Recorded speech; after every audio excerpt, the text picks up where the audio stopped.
সরাসরি শর্টকাটে চলে যাই। সো শর্টকাটটা কি? শর্টকাট হইল always n to the power n square হবে অথবা n কিউব হবে। তাহলে স্কোয়ার কখন হবে? যখন মাত্রাটা হবে 2 × 2, আর যখন কিউব হবে মানে 3 × 3 হবে তখন পাওয়ার হবে কত? 3। ঠিক আছে, এটা মাথায় রাখবা। তাহলে অলওয়েজ আমরা কি করব, হয় n স্কোয়ার অথবা n কিউবের সাথে আমরা কি করব, ডিটারমিনেন্ট গুণ করে দেব, আর কিছু না। এটা অ্যান্সার।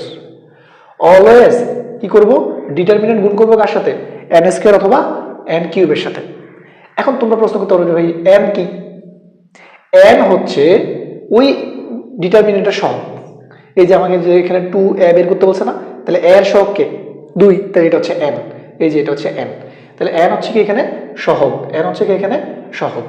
বুঝতে পারছি? আবারও বলতেছি যে n স্কোয়ার অথবা n কিউব দিয়ে আমরা সবসময় ডিটারমিনেন্টকে কি করব, গুণ করব।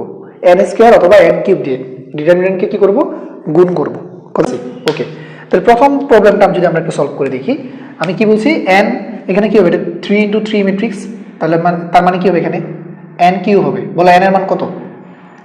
এখানে সহগ কত? 7, তাহলে 7 cube into determinant of a। এখানে কি ডিটারমিনেন্ট আছে? নাই, তাহলে আগে ডিটারমিনেন্টটা বের করে নিতে হবে। তাহলে দেখো 3 এর সাপেক্ষে যদি করি, এটা আর এটা বাদ, যেহেতু এই দুইটা জিরো আর কি, তাহলে কত হবে? 5 × 10, আর এটা তো 0, তার মানে হবে 3 × 10, তাই না? আচ্ছা, এখন তুমি বলতে পারো যে 7 কিউবের মান কেমনে বের করবো, এটা কি গুণ করে করে করা লাগবে? দেখো ছবিতে কিন্তু ক্যালকুলেটর আছে। ধরো ক্যালকুলেটর নাই, তারপরে তুমি এটা করতে পারবা। কেমনে? 7 কিউব না লিখে তুমি এটাকে লিখো 7 স্কোয়ার × 7, তাহলে তো 7 কিউব হইল। আচ্ছা, ইন্টু 3 × 10 = 30। 7 স্কোয়ার মানে কি 49, মানে এটাকে 50 ধরো, আর 3 সাথে 21 মানে 210, তার মানে হচ্ছে আমি যদি 200 ধরি, তাহলে আমার এটা গুণ করলে আসবে কত? 10,000 মতো।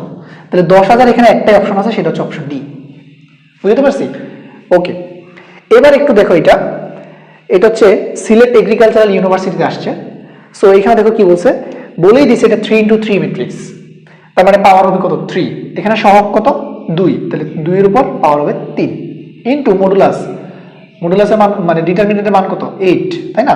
তাহলে 2 এর উপর পাওয়ার 3 দিলে হবে 8 ইনটু 8 মানে 64। এই হচ্ছে আমাদের 64 অ্যান্সার।